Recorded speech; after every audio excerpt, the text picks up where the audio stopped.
All right, now, Country Wayne, Zaytoven was just here, so we talked about how you guys linked up with your project, but this is our first time actually talking together, so I want to get into your whole story. For sure. No problem. So, you grew up in Georgia? Yeah, Georgia, small town, Millen, Georgia. Okay. And what was it like in the early 2000s? Man, it's, small town, racist. It was behind, like, my sister was the first homecoming queen that they had won. Up to 2003, you had a white homecoming queen and a black homecoming queen. So it's one of those towns where one elementary school, middle school, high school, and they all hooked together now. So I'm from a town like that. It was like 3,000 people there when I was there. Mm-hmm. Okay, and what did the family consist of? How many brothers and sisters? On my daddy's side, I got like 7 brothers and sisters. On my mom's side, I got 2 sisters. So I'm the oldest on my dad's side, the youngest on my mom's side. Okay. And you talked about how your parents actually struggled. Mm-hmm. Yeah. Okay. Yeah, they struggled. Like, we grew up from poverty. But, my daddy was in the streets hustling. He had money, but, it's still the struggle. You know how it go. No, absolutely. And your mom actually passed away. Yeah, she passed away, for sure. How old were you at the time? I was 11. Okay. I mean, that's young to lose your mom at 11 years old. Well, what happened to you? Where did you end up staying? I stayed with my grandmother for a while. I was in 5th grade, so I went with my daddy at first for like 6 months. Then I went back to my grandma. I stayed with her for like 3 years. And then I went to stay with some cousins on my dad's side, but they really like my sister. They older. They like, but they raised me. They used to look out for me even when my mom was living, even when I was with my grandma. But I moved in with them permanently when I was in like 9th grade.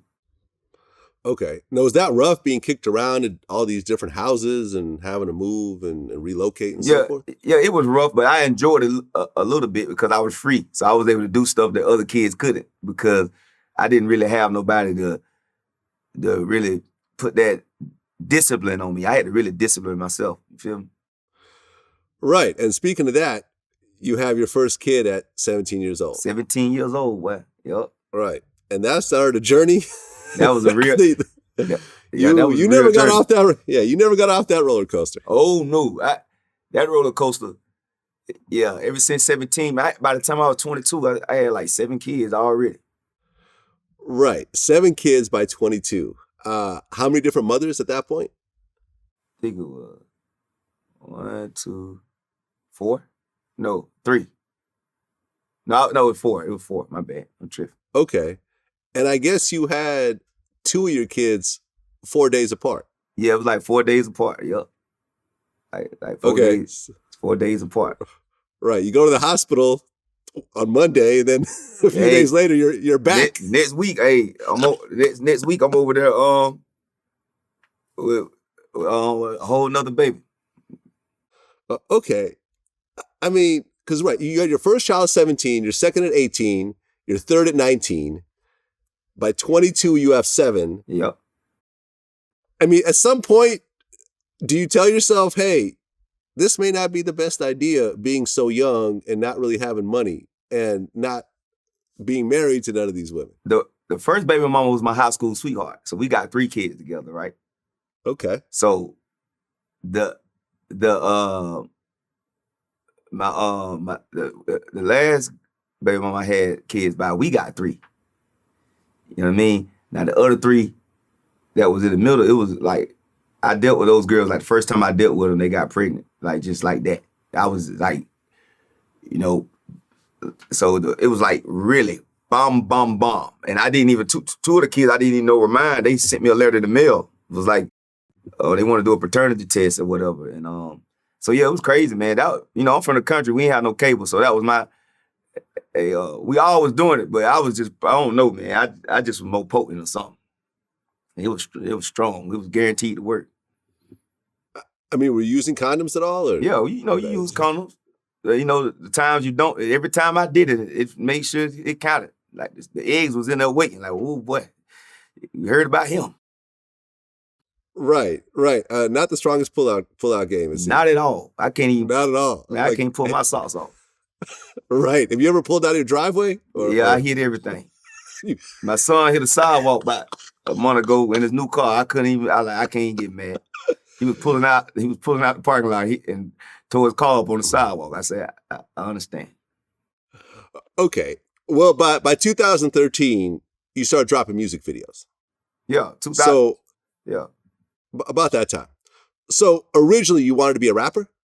Yeah.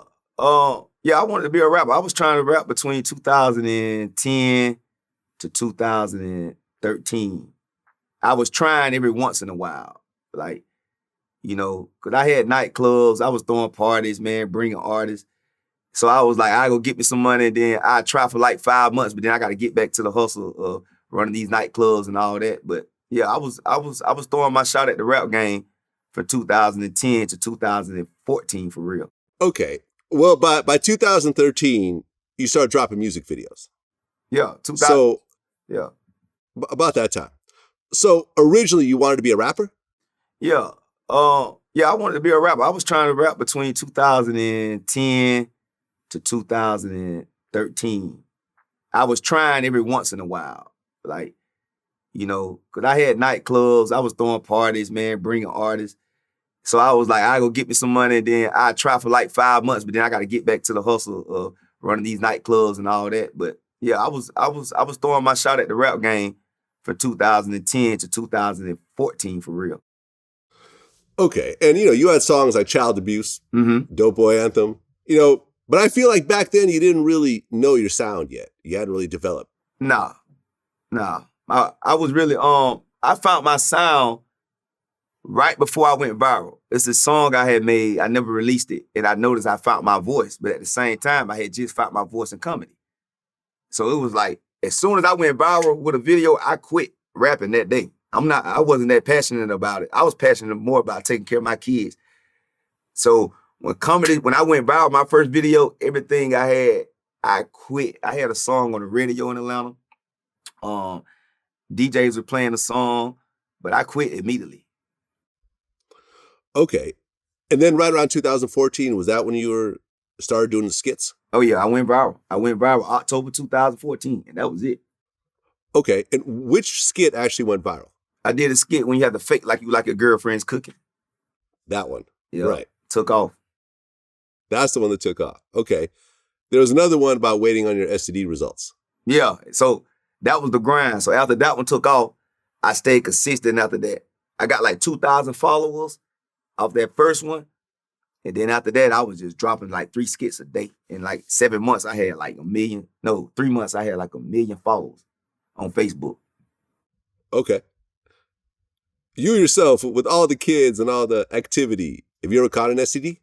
Oh, now I caught a bacteria infection when I was like young. Yeah, I don't went to, you don't went to that bathroom like, But went to the clinic. I guess when it got checked, it was just a bacteria infection. I said, well, it was a lot of it. I'm telling you. Okay. So once the skit started to go viral, what started to change? People wanted to take pictures and stuff, but it was just helping pack in my nightclub. I wasn't trying to be no comedian still. I was like, my nightclub was like, because I started building my nightclub September 2014. I went viral October. So the club opened up on my birthday, December 2014. So now I'm famous, especially in the South. So it was just like, it helped everything I was already doing. Okay. And when did the actual stand-up start? 2015. My first time was May 2015. Okay. So you went from the skits to doing stand-up, and that's a much different art form. You know what I'm saying? So when you first took this, hit the stage, and a lot of comedians, they start with open mics and stuff like that, but you already have a buzz going. So I'm assuming you didn't go that way. Nah, I got paid my first show. There you go. So what was it like actually getting in front of an audience for how many minutes and actually entertaining them the whole time? I was hosting, and I never did. I knew I had enough sense to try to work on something before I go on there. I wasn't like overconfident, like, oh, I'm gonna kill it. This is my crowd. I was like, because I was turning down money at first. I wasn't going. But I worked on some stuff in my head, and I started hosting at first. So I was just hosting the shows, and they'll have comedians who season come on. But I sold the tickets, but the comedians who season, who don't have a fan base, I was just hosting. That's how the promoters were booking me at first. Okay. And once you did it a few times, you realize, okay, this is what I really want to do? Mm-hmm. Yeah, I knew it. Okay. What is it about stand-up that you like so much? I just get to talk. I get to talk my truth and just show people who I really am. That's all I ever wanted to do. Like when I always knew if people got to know me, I could make a living. Cause I knew I was the realest. So it's like, man, I'm finna get over here and talk this stuff that people ain't talking, cause I lived a life that the average person haven't lived because I did it kind of all. I was corporate. I was hood. I had a 9 to 5 before for a couple of years. I was in the military in basic training. I got the baby mamas, but I'm still a father. I take care of my, you know what I'm saying? I believe in God, but I know I'm not perfect. I'm just faithful. So it was just like I was ready to get out there and tell the world, because they haven't seen a country guy for real, because people think country people behind, but I always knew the country too slow sometimes, but the city too fast. But I was combined. I was a hybrid. So I was ready to get up there. I love stand up because I can tell people who Wayne really is and what I know and what I feel. Okay. And then in 2017, you get married. Yeah, I got married. To Gina Colley. Did I pronounce it right? No, that was my baby mama, the one I had known since 2010. Uh-huh. So, that was, what I'm saying, that's a 7-year span. We knowing each other. So, yeah, that was my, we was married before we was married for real. Okay. What made you decide to actually get officially married though? Because she, man, me and her was in the projects. So it's like me and her in the projects, I was making money in her apartment. You know what I'm saying? It's like, we used to throw parties together. She was popular too. So it's like, man, we done made it. So this my router. We cool. And so I was like, man, you the one I'm finna give this life to. You know what I'm saying? Your other baby mothers, when they found out you're getting married, how did they take it? They was all good because I never really had a relationship with the first one. The first one had a real relationship since high school. And my other baby mama, another one, we was together like 6 months. So nobody took it too personal,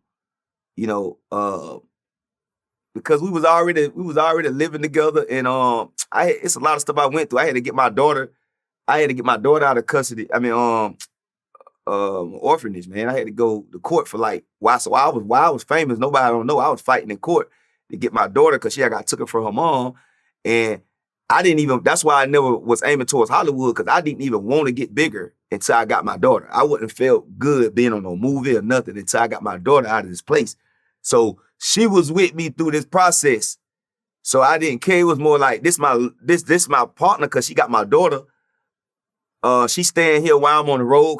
And so it was just like nobody really wasn't tripping because me and her was together even when I was in the hood. Okay, well, you guys get married in 2017, but you separate in 2018? 2019. 19. Okay. Yeah. It was 2018, right before 2019. Okay. So you guys are together all these years. You have 2 kids together, right? 2 girls? 3 kids together, sorry. You finally get married, and then you get divorced soon after. Yeah, I got divorced on paper, but I still take care of her like a wife. And I'm therefore just that the marriage at the moment, it just wasn't for me, Okay. Is marriage just in general not for you, or Nah. It might be in the future? Nah. It's in the future maybe, but my life about my kids, man. So it's like a woman gonna really have to, like my kids, I just bought a mansion and all my kids moving with me. So if you don't want to put up with somebody knocking on the door, hey daddy, let me show you this TikTok. I ain't even finna put you through that. You don't want to marry me right now until all my kids, because my life was about them. I don't really care about all that. So I don't care about nothing about your ambitions and your life and what you trying to do. Man, I got these children who still kind of pure, who not crazy about the world and material things. So I don't even want to take a woman through that because I'm really about my kids. Like that's all it's about with me. Okay, well, they said right around that time that the reason for the divorce was your relationship with Jess Hilarious. Nah, that was false. When So that's false. when me and my wife decided to separate, the lawyer got involved. I had started just conversate with Jess as a friend. My divorce happened faster than anybody in history. I filed late December. We was divorced on paper by February. All that stuff with me and Jess was mainly February, and you know what I mean? We were talking like in January, but it was over. I'm that type of person, as you can tell. You see, I had them kids fast. When I make a decision, that's it. Well, yeah. I mean, and during that time, I mean, Jess Hilarious actually had to go on Instagram because she was being accused of being a home wrecker and everything else like that. That wasn't true. Okay. But there was enough where she had to actually address it. And did you address it as well or not really? Yeah, I got on there and I said, I ain't one of those celebrities. I don't care what y'all say. Y'all even control me. I talk to God, man. So they left me alone and they started talking to Jess and going at my ex-wife. And they was on his line explaining and all that. Cause as long as I know my truth, man, I wasn't studying that. Well, by 2021, you found out you had another son that was 13 at the time? 13 at the time, yeah. Okay. And we still going through something with that, like me and her. Yeah. It was a girl, I went to high school with her too. Okay. So, I mean, is it your child? Did the DNA test come through and everything? It's a whole situation that we ain't gonna talk about that on here, Vlad. Okay, fair enough. But allegedly at this point, you have 10 children. Yeah. And really, okay. You know, cause really I claim more than that. Cause man, I got my nieces, my nephews, so you know, a lot of it ain't about the blood. It just, I count some people. Yeah, I mean, you and Boosie are neck and neck at this point. Oh yeah. You got a lot of kids, but you need them. At this point in my life, my kids help me make money, like through my skits and everything. So it's like, if it wasn't for these kids at this point in my life, I need employees. And if you're a businessman, everybody know the hardest thing to do to find employees. My kids, I bought my son a $120,000 car cash. Everybody was like, you spoiling them. No, he bought that car.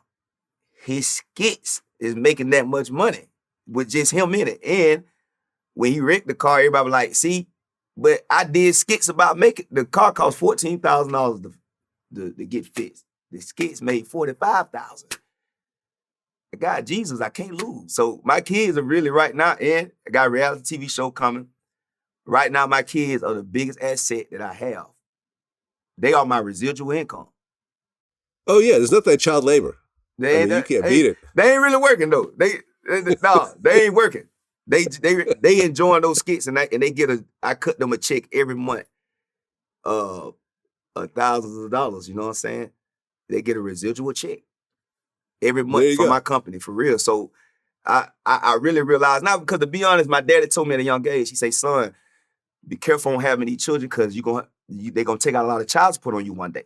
I mean, when he told me that, I remember saying, Dad, I'm gonna be rich. Because my daddy had a lot of kids, but that's not what tore him down. It was the streets, it was the drugs, it was the women. Me having a bunch of kids, people looking at broken homes, but I look at, no, those broken curses, because the mothers I had my kids by and where we came from, they were never gonna have a chance. So through those kids, they got blessed. So in a weird way, and it's for me and God to understand, like me and all my baby mamas, like even with this, everything I got coming, they are a part of it. Like when I put my family in skits, you know what I'm saying? And these skits are, hey, you know what's up. Hey, 3-minute video. Hey, Facebook and all that. So, it's like God worked it out, man, for me. He took what I did wrong in a backwards way, and now it's working out in my favor. But I wouldn't advise nobody else to do that. Like, don't go out here, have no bunch of kids, none of that. That ain't the right thing to do. But, I'm a king. You know what I'm saying? The king got to be fruitful and multiply, And people say, well, you could have had it by one woman. Let's be real. What one woman gonna sit there and pop out 9 children, 10 kids, 9, 10 kids. You know what I'm saying?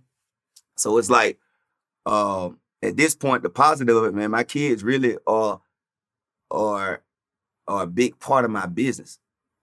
For real. Well, one of my regulars on my show, Michael Jai White, he is a great grandfather of 2 at 52 years old. Mm-hmm. you potentially are going down that same path, depending on what your kids do. Yeah. Because your oldest what, 17? 16. 16. So he's almost at the age where you start having kids. Yeah. Yeah. Okay. Yeah, he really is. So have you talked to your kids and said, hey, don't go do what daddy did? Or, hey, if you want to go do what daddy did, it's all good because I worked out okay. Nah, I tell them that all the time. Y'all life, I say, God ain't going to be as light as y'all because y'all environment different. You know, my environment, you know, you going to jump into something. You know, I just messed around and jumped into some Kountry. You know, if you're going to jump into drugs, you're going to jump, like people be like, well, you have a lot of kids, you're going to jump into a bad diet, you're going to jump into a bad relationship. It's something because of the environment. So sometimes God give you grace because if you would have put me in a different environment, I was always smart, intelligent, make good grades. I wouldn't have had all those kids because how are we going to be able to get together like that? You know, because somebody was going to be home or somebody nanny, so I can't be with my baby mama, sneak around like I wanted to. That was not going to happen. But their environment is different. So if they do that, it's just looking at different because you ain't, I tell them all the time, like, y'all ain't from where me and y'all mama from. So y'all got to step y'all game up, you know? And there's certain things they gonna go through that I didn't have to go through. But no, I tell them all the time, don't do that. Don't do what I did. Now they all gonna have kids and live a life, but just be careful, you know, because my life could have went the other way. Cause it could have been, I could have got locked up.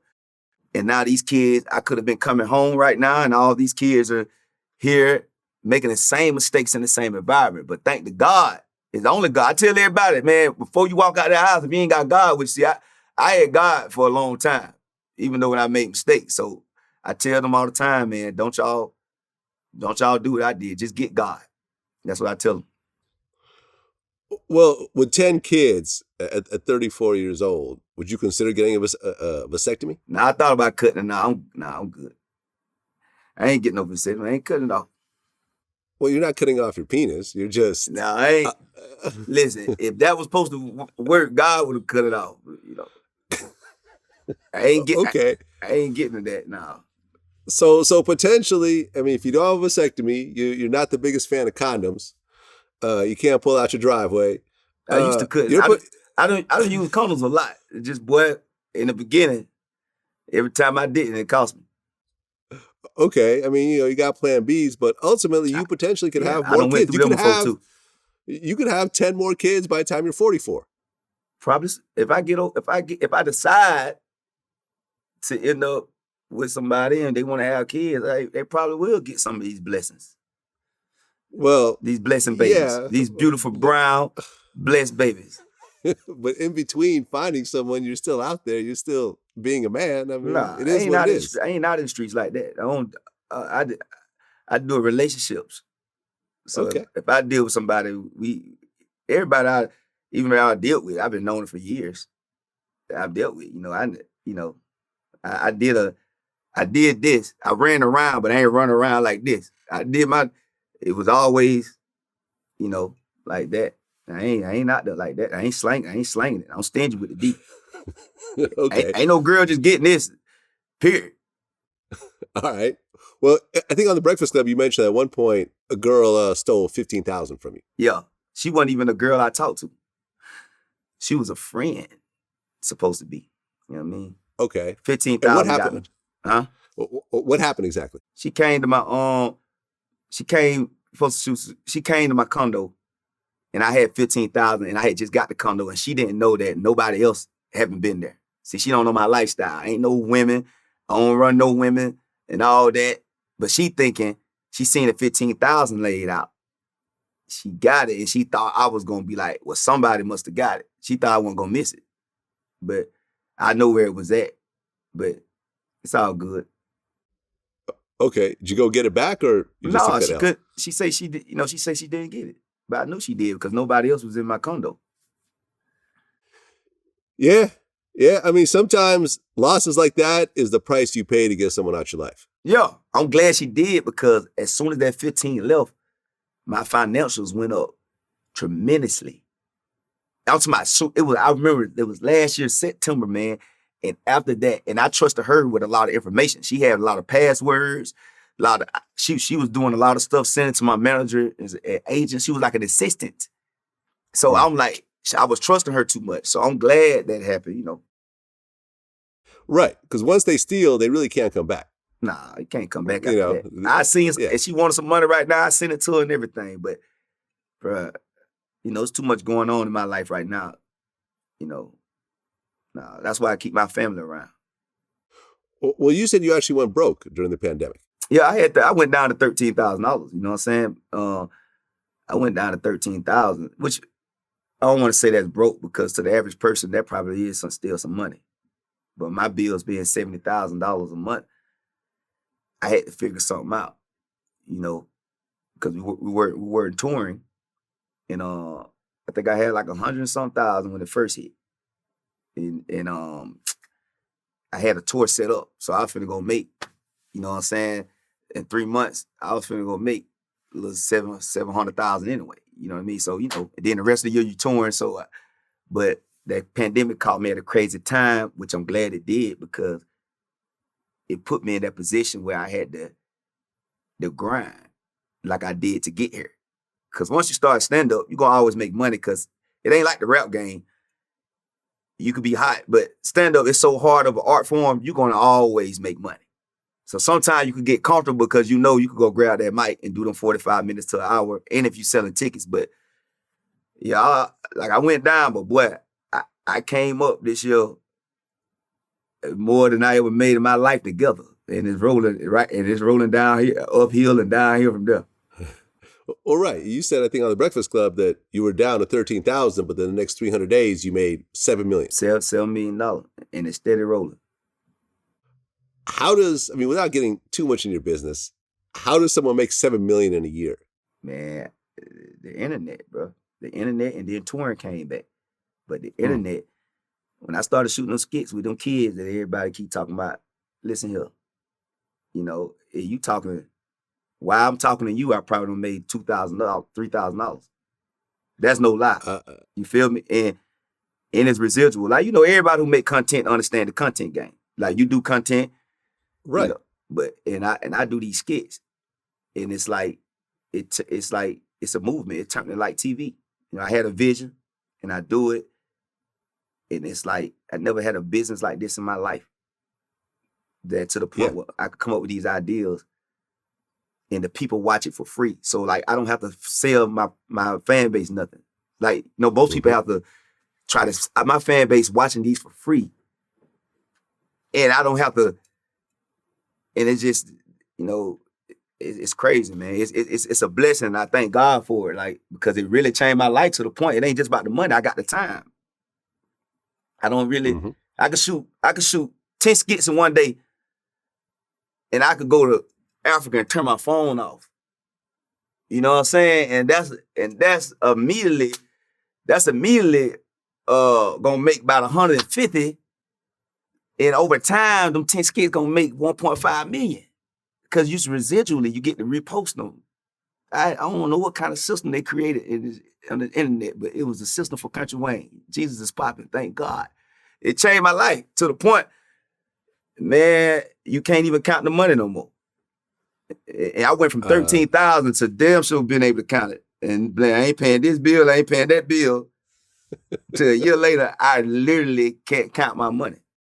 And I tell people that, people like, you shouldn't tell your business, but I got to tell people because my message is Jesus is popping. And it's like, I'm showing people, like, I was in a mess-up situation with all these kids that could have went a whole different way with these baby mamas.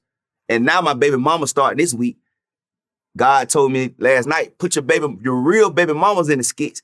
I'm like, damn, this money, I called them last night, I say, this money I'm giving y'all, I'm finna put y'all in a skit.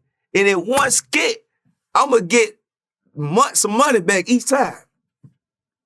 You know, so it's like, that's what happened, man. The internet fell in my hands because I understand the algorithms. I understand what people want in the game. The game done changed, boy. Hollywood, and that's how all these deals I got through Hollywood came because of the skits. The book deal, the TV's calling. Right now, it's flowing in, man. It's like, it's a miracle, for real. I mean, you don't have to tell me. I started Vlad TV. Yeah, that's why I was going to charge you for this, because I know what you do to 3 minutes. Yeah, I started in 2008. Hey. Yeah, I know you we know. drop I drop 8 clips a day, nah. 365 days a year. So you understand the game. Oh, I understand the game. You understand the game. So I understand the game. I understood it at first to get famous and go tour. But at first, people was telling me, like, you need to monetize. But I was touring so heavy, I wasn't worried about it. But the pandemic brought me back to it. You know, you started out as a rapper. What was your rap name originally? Country Wayne. That was my hood name. Okay, so that was just Country Wayne. Yep. But later on, you created the Drip rapper character. Yeah. Drip, yeah. Okay. So how'd you come up with that? You know, it was just, I come up with these characters, and Drip was, you know, I used to be in the streets back in the day. So I was like, man, I need a street character, Drip, to tell my other stories that I know about. You know, I know about the streets. You know, I know the numbers. I know the game. So Drip was a person I could speak through the streets to let people know I was this too. And I had to make them more exaggerative to fit the world, because I was Drip, but I wasn't like Drip. I was still Wayne. I was low key. Me and my brother who in the videos, he was T for real. And I moved differently. I moved in silence, but Drip more of what people see. So I just came up with him because I knew he was gonna resonate with that audience. Well, yeah. I mean, I think your latest skit on your Instagram page, you know, Drip is shooting a music video, and it's like a parody of the situation with the baby. Yep. Right. And I remember I interviewed the baby about that whole situation. We even included part of that.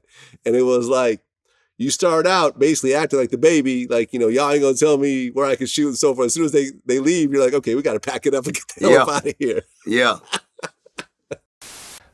So you're shooting this music video in East Atlanta, and you're not from there. No. I'm from Charlotte. Right. And a bunch of guys from the neighborhood show up and ask you for a permission slip. I think they actually use those words. Yeah, that's what he said. Yeah. He said, where's your permission slip? I ain't even turn him in to school. Yeah, I'm being real. I've never been that type of person, like the prove a point. Like, I'll die about my kids and surviving, but I'm not finna try to prove no point. Because if I'm in somebody else's neighborhood, I'm from the streets, I know God made everything, but at the same time, you know how I go. So if I got time to leave here without no violence, you know, so I speak through these characters to let them know, man, you know, you ain't got to be no gangster all the time. I think gangster is getting money, taking care of your family. You know, I used to hate people in my club, man. Certain songs come on, they start jumping, doing their fists like this. I'm like, bro, like, just all these women in here, why you want to fight? Like, so, you know, so through my characters, I speak my message, and I just keep it real of how, if I was in that situation, that's what I would have did. Well, I remember on The Breakfast Club, you actually did the interview as the Drip character. Yeah. Right? Mm-hmm. And I remember Charlemagne was asking what kind of drugs you used to sell. And you said, thought this was Breakfast Club, now Vlad TV. Yeah, because you asked her. Well, my publicist really she didn't even want me to do this interview. She said, you doing Vlad? She say, I'm telling you, don't. As I say, listen, I say, nobody can bat me in the corner because my story is so real. It need to get out. You know what I'm saying? Like, it need to get out in the perspective that it is, because it's real. And whoever don't like it, my story gonna touch somebody in the situation that I was in. Because my message is, man, I don't care what nobody say. Some people don't believe in Jesus, you know what I'm saying? But I'm just a living proof. I'm fighting for what Jesus got to be popping, because I tell people in Hollywood all the time, like, well, you growing up with a good home and everything, but my children are all together and know each other. And they daddy, when I leave here, I'm going to see them. And we get in this house together and we moving in together. They know each other. They take care of each other. So I'm like, for my life to be so in a mess, my children's life came together. So when people interview me and ask me questions, I don't really care. Because it's like, man, I'm just trying to tell people, man, hey, man, Jesus is popping. And I'm a pusher of Jesus. You know what I'm saying? So that's my message. So I don't really care. Well, it also comes down to, I'm only going to talk about the kind of things that you put out there. Yeah. You never presented yourself as a D-boy, as a criminal, as a thug, like, you know what I mean? Like, as a tough guy. Yeah. Like, you've always been the comedian. You've always been the family guy. You know what I mean? Yeah. Like, so I can't really ask you questions or, put you in a corner, like you said, if there's nothing really that you're presenting yourself with that. But if you're going to be rapping about it, if you're going to talk about it in other interviews, you're going to whatever, then yeah, I'm going to ask about it. Yeah. It's just, that's it's it. just how it Everybody works. got to, you got to talk about what the content is. And as a content creator, I understand the game. Right. So, you got to keep it juicy. It's some stuff in my skits that the church, like, well, if you believe in Jesus so much, why would you talk about side chicks? Because this is the truth. So I got to talk about the truth, this is what it is. So I understand, man. I respect, I'm the type of person, if I see a video of yours coming by, anybody's, and it's 3 minutes long, and the ad pop up, I watch it, because I'm in the game. So I understand when it comes. So I respect the content game, because I understand, it's like a community. Once you're a content creator, like what you are, you Vlad, but you in the content game. So you will start to understand. I see why. Because if you put it out there, it's gonna get asked. Like, I can't tell an interviewer, don't ask me about my kids. Man, listen, you had them kids. Especially as a comedian, I wouldn't even be funny if I couldn't talk about this stuff. So I keep, I keep it real, man. It ain't nothing to me. Well, you were actually named one of the top 10 comics to watch by Variety magazine. Yep. How did that feel, coming from where you come from? How did I feel? Man, to be honest, my agents and my managers were really happy about it, because that's the Hollywood world. Mm-hmm. But I've been hot so long that it's like about time. But what I realized, I was hot to the aunties and the people who got money. I wasn't hot to the rapping world. But that's what everybody sees. So it's like, when it came to me, I was like, what? Well, they finally noticed. But man, I've been hot for a long time in this comedy game. I've been hot since I jumped out. Since I jumped out, man, I just been hot. So it was like, it's just due. That Hollywood taking notice and saying the name Kountry. When I first started, your agents, my old agents and managers, like, you're gonna have to change your name because they're never gonna put Kountry in the magazine. But to see Kountry Wayne and Variety, the word country, bro, in Hollywood, that meant more to me, because it's like, y'all said country was too country. You know what I mean? They say a country boy don't go for so far.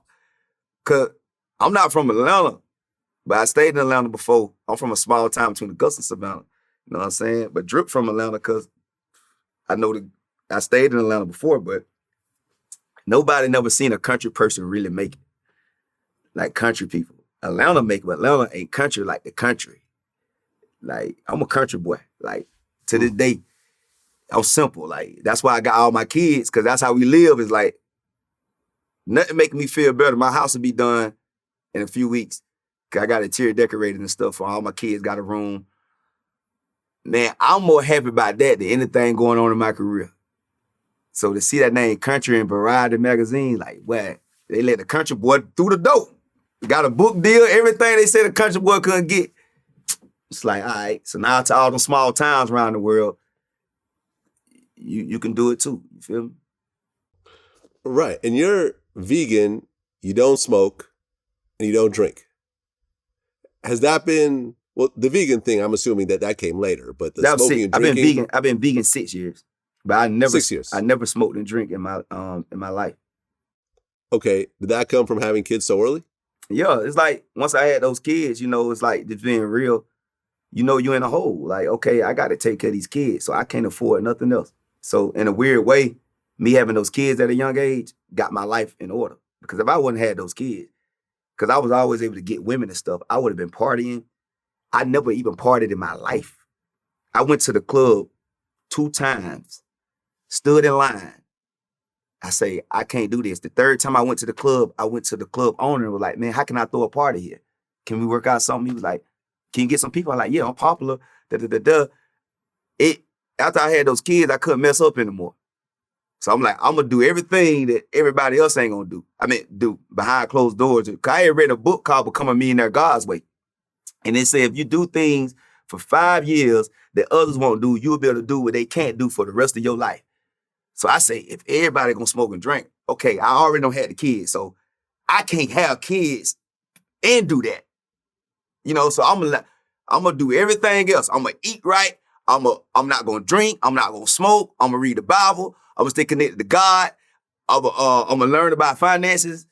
I was doing everything positive because I had got myself in so much big of a hole. And as time went on, people who used to tell me, well, you got all them kids, man, my life in order because I didn't play in my 20s.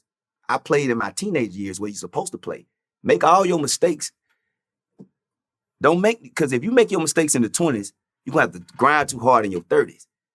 So it's like that you're going to put that decade in. So I made so many mistakes between the age of 12 to 22. By the time I got 32, boy, life was gravy. Life was gravy because I was realistic enough to be like, boy, I got these kids. I got to do something. I mean, yeah, I'm 48. Wait until you get into your 40s based on the work that you put in during your 30s. Yeah. Like, wait till that matures. And I don't know if you invest in stocks or property or whatever, but wait till you really get all that in your 40s and your 50s and so forth. That's when it really gets good. Yeah. I mean, my 40s are way more fun than my 30s, let me tell you. Yeah, I could tell too. I can see the freedom on you. But when you do your head like that right there, it's like a man who really like, life really good. I don't know when to stop because I'm really straight. When you do your head like that, you searching for a worry because it ain't too many. You see a man do his head like that, they searching for a worry. When you see a man with their head straight, like they looking for an answer. But I understand. I told everybody, I told my manager, no, I say, I already calculated. I'm gonna be a billionaire at 40. Cause I don't calculate the money in the algorithm. I always understood algorithms, even at a young age, without even knowing I understood. And I watched a movie about Mark Zuckerberg. They teach you in Harvard and these other colleges about algorithm. But you kind of know algorithm without you knowing it if you pay attention. Like, you know, if you walk into a lunchroom the first day of school, let everybody else go first, you go last, they're going to see your outfit more because you didn't walk in the crowd. So it's like when I put my hashtags up, I aim towards positive lane because nobody aiming towards being positive. I do clean comedy. I don't curse because that lane is wide open. Nobody's aiming towards Miss Anna, Miss Shelley, or whoever. Each race, it don't matter who don't want to hear. So it's like, I understand. That's why I can see if God let me live. I'm like, boy, by the time I'm 40, I might get married. Me and my wife gonna have a good time because my kids will be older. They'll be older, and it's just like, I'm looking forward to my future at this point. Yeah, I mean, it almost reminds me of what Tyler Perry did. Yeah. He did that clean comedy. He didn't care about mainstream, middle America, whatever. He particularly went to one audience, and it was a Christian-based audience as well. Mm-hmm. And he did his clean comedy, and now he's a billionaire. You got to think, no disrespect, bro, but you got to think about it. Tyler Perry got more money than Will Smith them. Yep, facts. So that's when you got to realize and pay attention, ownership. Mm-hmm. Tyler Perry got more money than all of these people. Yep. You got to think about, that lane is so much, it's always been bigger. Like, think about Seinfeld. Man, the clean stuff is always, it's always been the money, but the clout and the quick success come with other things. Now, I'm not knocking it, but J. Cole, which he cursed, but it ain't about, you could curse. It's just an image. J. Cole sold out of the State Farm Arena on a Monday. Yeah. But if you ask who the hottest, I'm like, well, just take J. Cole and Kendrick out of the conversation, then talk, because do you realize that just because he ain't twisting up his fingers and stuff, the boy's getting paper.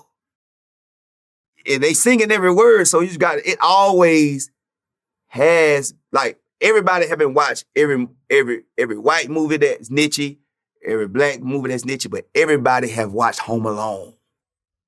Right. Yeah. Pretty Woman. Yep. These, you feel what I'm saying? So it's like, I got to think universal because I got so many kids.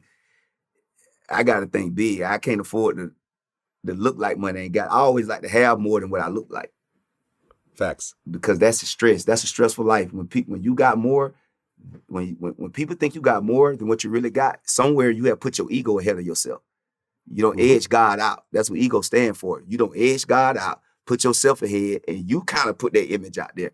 Because I always was able to be creative because there's no pressure on Wayne. Nobody looks at me and be like, the pressure of he got to have this TV show. He's like, Wayne just Wayne.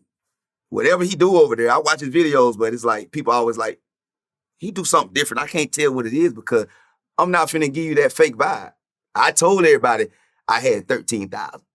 So if something ever happened, they like, he's transparent. But most people be like, damn, it's good all the time. So every post you gonna put up on Instagram, your life good every day. My life is better offline than it is online. And that's how I like it. Because my life ain't good online, I'm gonna tell you. I'm like, hey man, hey, I ain't shooting no skits today. Hey, something going on. My baby mama is this. But I try to keep my life in order behind closed doors. So, when it came to it, I look at everything. That's how you learn the algorithm. You look at everything and you be real about it. And you find what you do and do it well. Well, Boosie's a regular on my show. Mm-hmm. And he has about 9 or 10 kids. Mm-hmm. I can't keep track.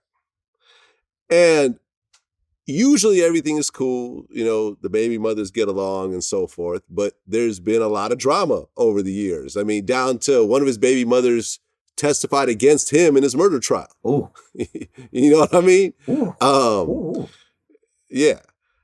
And, not to say anything like that, to that extent has happened too, but has there been baby mama drama? Has there been friction? It's not always, Of course. It's always been friction. But the only thing that can keep it down a little bit, to be honest, is in a weird way, that paper. Like, if you a celebrity and you living good, you got to have the baby mamas living to a certain, because they gonna always feel like, I knew you when you didn't have that. So what I do, man, if people knew how much money I really gave my baby mamas for real, they'd be like, you's a dummy. But what it did, it keep them not, money don't make you happy. Money don't give you joy, but it makes you so close you don't know the difference. Yo, that's one of the best definitions. Because I always have these conversations, on my show where, I say money makes you happy. It definitely makes you less unhappy. Yeah. Money, you get them back. The more I started upgrading their life and they got the big house, but they ain't got to worry about no rent, and that money come and clockwork every month. Like, because child support, people talk about the child support system. Child support is never going to give the mother enough more than they really need. Because think about it. Everybody say you should give your baby mamas, but let's be real. As a celebrity, man, it's so much. Listen, it's easy for a man to go out there and get it. When a woman got a child, you can't tell me she can go hustle like you. Because that child got to go to daycare. She got to be home with that child. And when that child's sick, she can't hustle. Like right now, I'm here. My baby mama's going to pick my children up for school. That's a job within itself. Mm-hmm.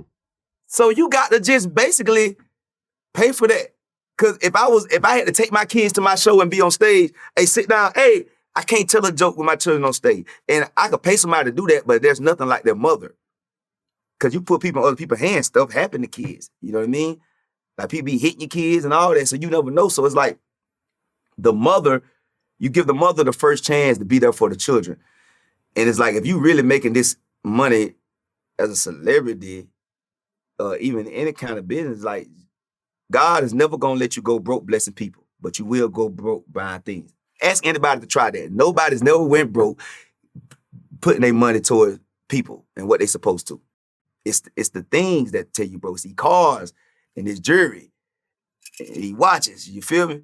But those children, like them mamas, when I started really not looking at what child support telling me to be, I know what I'm really making. So let me give them a percentage of what I'm really making. And I start to see the fade out. Oh, they kind of happy now. And then you throw them a little extra. They want to go on vacation, give you that. Okay, you want to get your body done? Damn. Well, if I could get this piece, they can have all my damn money. Because peace is not for sale. Peace is priceless. Okay. I mean, have you ever had a situation where the two of them went at it with each other? Like, fight each other? Back when I was in the streets, baby mamas, you go to one baby mama house, leave that one, and then you at another baby mama house the next night, and then you go throw a party, and you don't know which one you got to be there with. So I was just with you last night, and then I was with you the night before. Then who you go together with this night? So I done did all that. I've done all that, but me and my baby mamas, we laugh about it now. We laugh about that. Okay. Well, I remember with Boosie, the way he does it is that at the point that he has a baby with someone, he feels, okay, now it's a business. We got a baby together, and he no longer sleeps with any of his baby mother. Yeah. Why don't you sleep with any of your baby moms? I just feel like when you keep it business-wise, it can calm down. It can cut out a lot of problems. Because you guys have a kid. When you start having sex together, that's what bring out in all the arguments where you can't put them in their place. Like, if you not fucking, like, you can put them in their place. Like, bitch, we ain't fucking. Ain't no feeling. We got a baby. This is a contract. Once you put feelings involved, she feels she can come to you around somebody else. She feels she can walk up to you in front of somebody. She feels she can come in your section and do this. When there's no feelings involved, And sometimes you got to keep it that way for the kids' sake. You might see your baby mama, she looking fine, you might want to fuck her. But you don't? Nah. I don't fuck with my baby mama. Is this how you do it also, or is it a little more fuzzy than that? Nah, for a while, I'm dealing with my baby mama. Like, not all of them, but the ones I was in a relationship with, you know what I'm saying? We dealt with each other. Because I was with those women, we cared for each other. Two of them, I was really with them.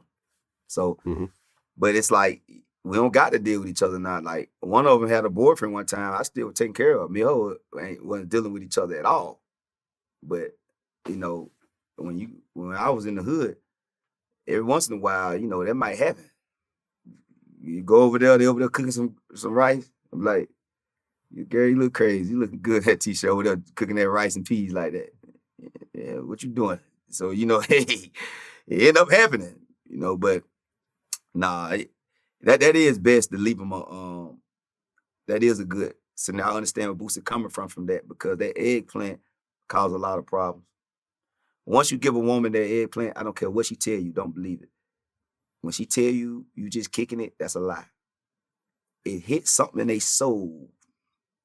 And they try to hold on, and like it ain't that. We just cool. But I've seen it in their eyes. Like, it'd be like, you cool, and right before you about to give them the eggplant, it's a look in their eyes like they soul telling you, now, are you ready to go through what? And however, I don't know which emotion you about to hit. Now, you might hit the wrong emotion. You ain't hit it right. Like, hell no, leave him alone. But if you hit that right emotion, you got a problem with this woman for the rest of your life. It never ends. If you and a woman connect in a certain way, it never ends if you stay up. And staying up ain't just financial. I got a book coming out, and in my last chapter is Stay Up.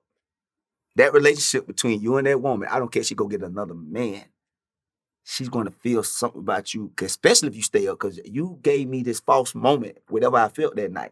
And it was a lie. Because when you dealing with a person, man, it's all kind of emotion go through your head. It'd be like, this might be this might be supposed to be like a music, but after you finish, it's like a song cut off. And it's like, damn, I hope this wasn't a waste of time, but a woman don't play like that. Her emotions different. So I learned the best thing to do is keep that eggplant from going into the Garden of Eden. There we go. So, Country Wayne, what do you got coming up? I mean, there's the book that you mentioned a couple of times. What else you got coming up? I got the EP is out. EP is out. Got a book. Was Zaytoven. Zaytoven. And I got a book, got a movie I'm shooting January, my own money. I got a TV show coming out on BET. It's a clip show. I think it come out this year. And I got another show. I don't know. I could talk about that, but it's another show coming.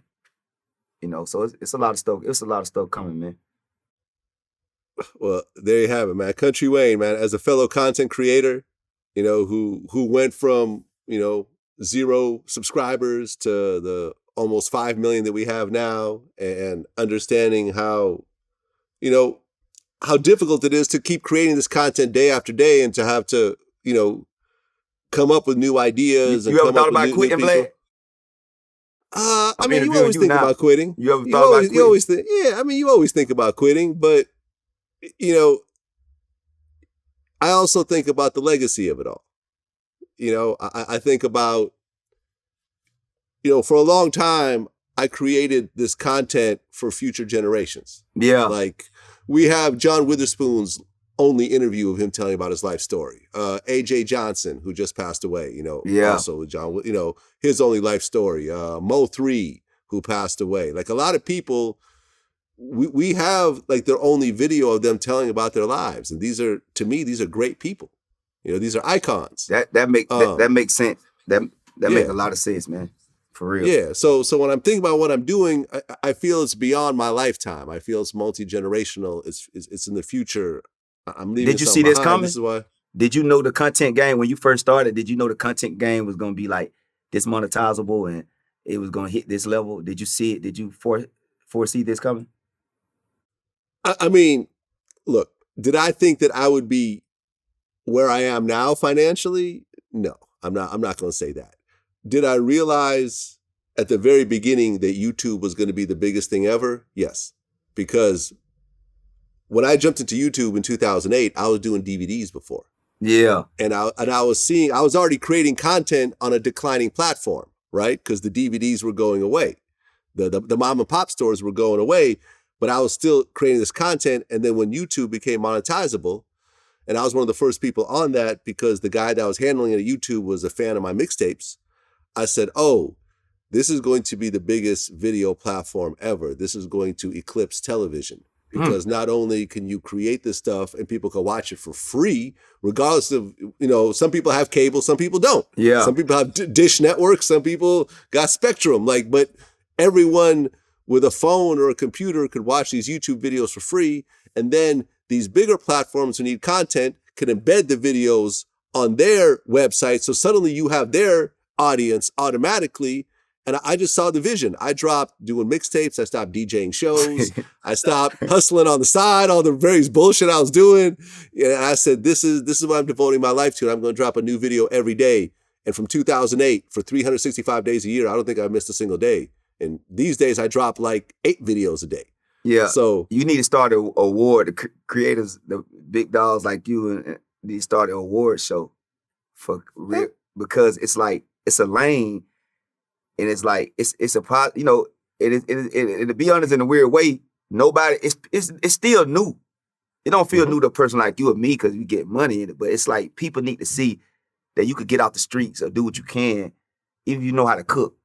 Content is a real way, because being a rapper is unrealistic because it's a niche business. You know, you got to know how to get in. So it's like the content creator business is, if you got a story to tell or anything to offer, or like, it need to be a award show, cause man, that's a guru. Like, you basically, that's a whole wave that people still don't understand when you explain it to them. It's like a language. Yeah, but it might not be for everybody. I don't know. But hey, I like what you're doing, brother. I understand and I appreciate, and I, you know, this as, you know, it's like a respect, just like another basketball player gonna respect another basketball. That's what I'm talking about. I need to be a award. I'm like, I thank you for people who, you and people who came before us and I, to understand it. Cause it's famous people who it's internet comedians of people who got followers and don't even know how to monetize it. I'd be like, what the? Why you ain't putting out content? But I like what you're doing, Black. Thank you, man. Thank you. And I remember in the beginning, no one really saw the vision. All the movie and TV guys I knew thought that this was a waste of time. They're like, no, you got to go make these deals with these studios. And I'm like, okay. You go ahead and do it that way. I'll go ahead and do it this way. I'll get the short money. I mean, I'll get the small money, but I'll own everything. You go ahead and get the long money, but you don't own shit. And let's see where we are in 10 years. Woo! Up too, boy. You can see it. You can't even hide the money. You look younger than you did when you started. Cause I was like, dog, he on the thing because he probably looking bad. He don't fell off. But I said, look, he got this glow, he got there in the hat. Brother, you can see the money on you. You got to start hiding a little bit, Black. I do hide. I'm behind the camera. Man, look how you move. Look how your shoulders back. That's a man. Your shoulders weren't like that. I remember your videos, your shoulders used to be forward. Now, every time you talk, you're doing a little something with your hands. Man, hey, man, do your thing, man.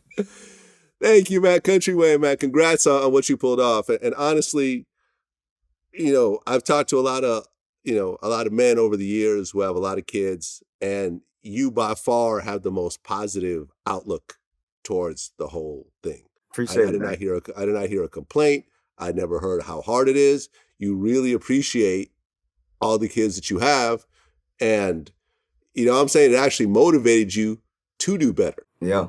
You know what I'm saying? I think Boosie, and that's the one thing you and Boosie have in common, like the fact that he has all those kids, he hustles.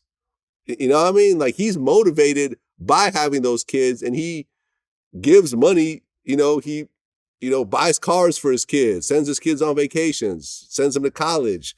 And I mean, shit, he got shot and performed a couple days later because he's so driven by this shit. And I think the children are the driving factor. They are. At the end of the day, how many trinkets can you really buy for yourself if you don't have anyone to share it with? Don't share it. It doesn't make any sense. It don't, man. Yep. It don't. For real. That's what it is. Man, Country Way, man, wish you all the best, man. 100, brother. Be blessed. Don't be stressed, man. Yes, sir. All right, my boy.